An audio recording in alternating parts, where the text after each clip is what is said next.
एक बहन ने अपने ही भाई से करी शादी और उसके बाद सारी दुनिया थू थू करने लगी। नमस्कार, मैं हूं नीरा माटा और इस समय आप लाइव तस्वीरें देख रहे हैं टिप टॉप हरियाणा के माध्यम से। अगर देश की आबादी की बात करें जो कि है 135 करोड़, उनमें से 50 करोड़ लोग ऐसे हैं जिन्होंने अपनी ज़िंदगी में कभी एक साथ 1 लाख रुपए नहीं देखे होंगे और 50 करोड़ लोग ऐसे हैं जिन्होंने सिर्फ 20,000 रुपये भी अपनी ज़िंदगी में एक साथ कभी नहीं देखे होंगे। और आज की जो सच्ची घटना है वो घटना जुड़ी हुई है गरीबी से। ये घटना है यूपी के फिरोज़ाबाद के एक ब्लॉक पड़ता है नारखी वहाँ की, जहाँ पर विकास खंड कार्यालय परिसर में जो है मुख्यमंत्री सामूहिक विवाह योजना के तहत 51 जोड़ों की शादी हो रही थी, जिन 51 जोड़ों में हर धर्म के लोग मौजूद थे। हिंदू, मुस्लिम, सिख, ईसाई सभी की जो है इस योजना के तहत वहाँ पर शादी हो रही थी। और शादी में बड़े बड़े नेता, बड़े बड़े एमपीज़, बड़े बड़े एमएलएज मौजूद थे। हर किसी को होता है कि शादी जब भी उनके लिए वो बेहद ही ख़ास दिन होता है, लेकिन इसमें एक जोड़ा ऐसा भी था जिसको ये लग रहा था कि आखिरकार हम यहाँ से कब फ्री होंगे और ये कब जो ये शादी है वो संपन्न होगी। एक व्यक्ति था जिसका नाम था महेंद्र सिंह, जिसकी उम्र थी लगभग 25 से 26 साल। उसकी शादी हो रही थी ज्योति से, जो कि उसकी रिश्ते में बहन लगती थी। सोशल मीडिया का आजकल ज़माना है। एमपीज़, एमएलएज जहाँ पर भी पहुँचते हैं सबसे पहले फ़ोटो खिंचवाते हैं, उसके बाद किसी योजना के तहत काम करते हैं। तो सभी एमएलएज, एमपीज़ जो हैं सभी जोड़ों के साथ फ़ोटोज़ खिंचवाना शुरू कर देते हैं। वो भाई बहन शादी कर बाद में घर पहुंचते हैं, लेकिन उनसे पहले उनकी तस्वीर उनके घर शादी की पहुंच जाती है, जो कि सोशल मीडिया पर किसी एमएलए, एमपी ने पोस्ट की थी कि आज सामूहिक विवाह योजना के तहत इन जोड़ों की शादी करवाई गई सरकार द्वारा, जिसमें 51,000 रुपये भी उन्हें दिए जाते हैं। और ऐसे में जब उनकी फ़ोटो उनके घर तक पहले ही पहुंच जाती है तो दोनों के जो माँ बाप हैं वो आपस में जो है चचेरे भाई बहन लगते थे। सारा ज़माना उन पर थू थू करने लगता है कि आखिरकार कोई भाई अपनी बहन से ही शादी कैसे कर सकता है। ये देखते ही देखते पूरे गांव में जो है अब बात फैलने लगती है, जिसके बाद समाज कल्याण अधिकारी को लगा कि इससे पहले कि ये बात मेरे पे आए, मेरे को लोग ब्लेम करना शुरू करें, वो जाकर फटाफट से पुलिस स्टेशन में एक कंप्लेंट कर देते हैं महेंद्र सिंह और उसकी बहन ज्योति के खिलाफ, जो कि अब पति पत्नी थे।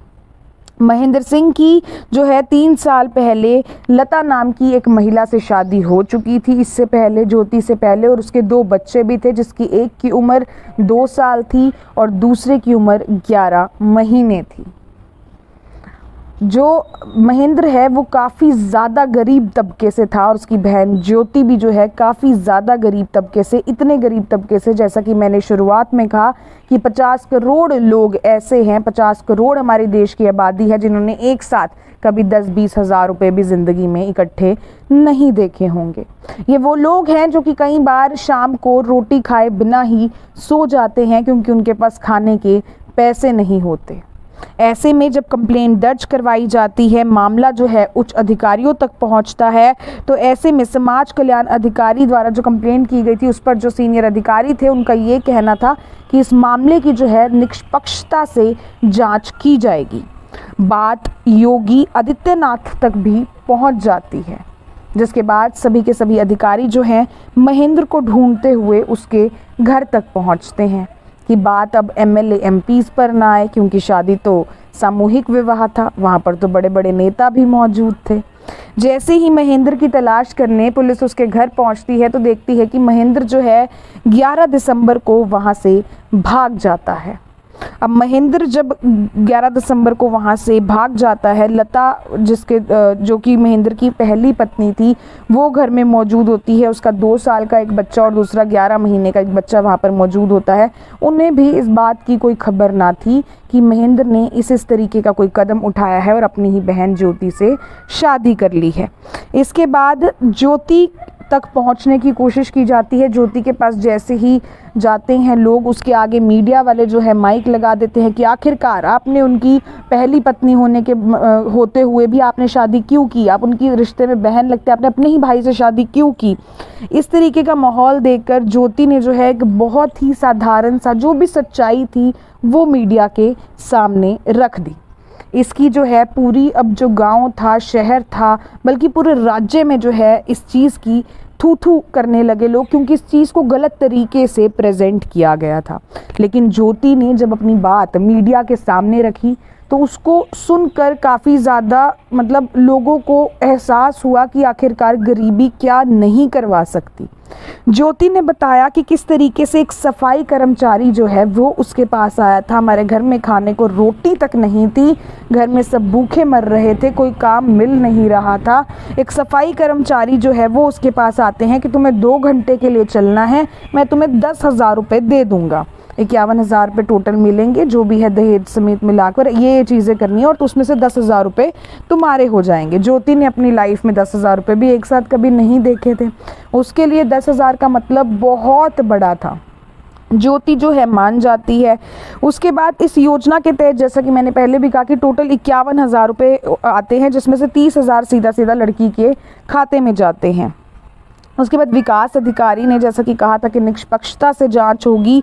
और बहुत बार दिल्ली में भी आप लोगों ने इलेक्शंस के टाइम पर देखा होगा कि प्रियंका गांधी कह देती है कि भाई बड़ी बड़ी होर्डिंग्स लगवा दी जाती हैं कि आप लोगों को लड़कियों के लिए फ्री बस की सर्विसेज दी जाएगी। केजरीवाल की सरकार कह देती है कि आप लोगों को फ्री बिजली दी जाएगी। बीजेपी वाले कह देते हैं कि आप लोगों को फ्री ये चीज़ दिया जाएगा। लेकिन कभी भी कोई भी गरीबी मिटाने की कोशिश नहीं करता है। और यही फ्री के चक्कर में जो 50% वो आबादी है जिन्होंने कभी एक साथ 20,000 रुपये भी नहीं देखे हैं, 50 करोड़ जो वो आबादी है, उस तरीके के जो लोग हैं ये फ्री के चक्कर में आकर इस तरीके की जो चीज़ें हैं वो कर लेते हैं। अब जैसे जैसे ये बात और ज़्यादा बढ़ने लगती है, उन ज्योति को जो है सज़ा हो जाती है, उसे पुलिस स्टेशन भेज दिया जाता है। और महेंद्र की अभी तक कोई भी, आज तक भी कोई अता पता नहीं है कि आखिरकार महेंद्र गया तो गया कहाँ। कोई ये नहीं कहता कि गरीबी मिटाएंगे। हर चीज़ की फ्री की जो है चीज़ें बांटने की कोशिश की जाती है, लालच दी जाती है। कोई कहता है तुम वोट दो हम तुम्हें दारू पिलाएंगे, कोई कहता है तुम वोट दो हम तुम्हें फ्री बिजली देंगे, कोई कहता है तुम वोट दो हम तुम्हारे लिए फ्री बस सर्विसेज देंगे, कोई कहता है वोट दो हम तुम्हारे लिए फ्री ये देंगे। कोई ये नहीं कहता कि तुम वोट दो हम तुम्हारी गरीबी मिटाने की कोशिश करेंगे। इसके बाद जैसे जैसे सबसे बड़ी बात यहाँ पर ये निकल कर सामने आती है कि जब भी कोई सामूहिक विवाह होता है तो सबसे पहले लड़के लड़के की पिक्स चाहिए होती हैं, दोनों के बैंक डिटेल्स और बैंक आईडीज़ वहाँ पर लगती हैं, फैमिली की सहमति, दोनों की फैमिली की सहमति मांगी जाती है। उसके बाद ग्राम पंचायत अधिकारी जो होते हैं वो सारी की सारी वेरिफिकेशन करते हैं कि, और उसके बाद कि ये लोग जो है ये बीपीएल कार्ड इनके पास बना हुआ है या नहीं, इनकी फैमिली की सहमति है या फिर नहीं, इनकी बैंक आईडीज़ कंप्लीट है या नहीं, इनके पास सारी की सारी जो पिक्चर्स इन्होंने दी हैं वो कंप्लीट है या नहीं। तो आखिरकार सवाल अब यहाँ पर ये पैदा होता है कि इन दो भाई बहनों ने जो शादी की, क्या गलती सिर्फ इन दोनों की थी? क्या कसूर सिर्फ इन दोनों का था? क्या कसूर उन लोगों का नहीं था जिन्होंने सारी की सारी वेरिफिकेशन करवाकर इन्हें मंडप तक पहुंचने दिया? आखिरकार वो दोनों भाई बहन मंडप तक शादी करने के लिए पहुंचे ही क्यों? सिर्फ पैसों के लिए। लेकिन वो अधिकारी कहाँ गए जिन्होंने ये सारी वेरिफिकेशन की थी? वो अधिकारी उस समय कहाँ गए जिन्होंने ये लिखा कि हाँ फैमिली की, दोनों की फैमिलीज की सहमति उस पर साइन की है?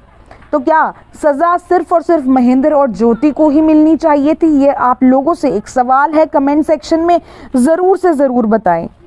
और साथ ही साथ इज्जत की रोटी मिले तो खाए, नहीं तो फिर भूखे पेट ही सो जाएं। इस कहानी से हमें यही शिक्षा मिलती है कि इज्जत की रोटी मिले तो खाएं, नहीं तो फिर भूखे पेट ही सो जाएं। क्योंकि किस तरीके से ज्योति ने जब एक खाने की वजह से, कि घर में खाने तक के लाले थे, इस वजह से अपने ही सगे भाई से 10,000 रुपये की लालच में किसी के कहने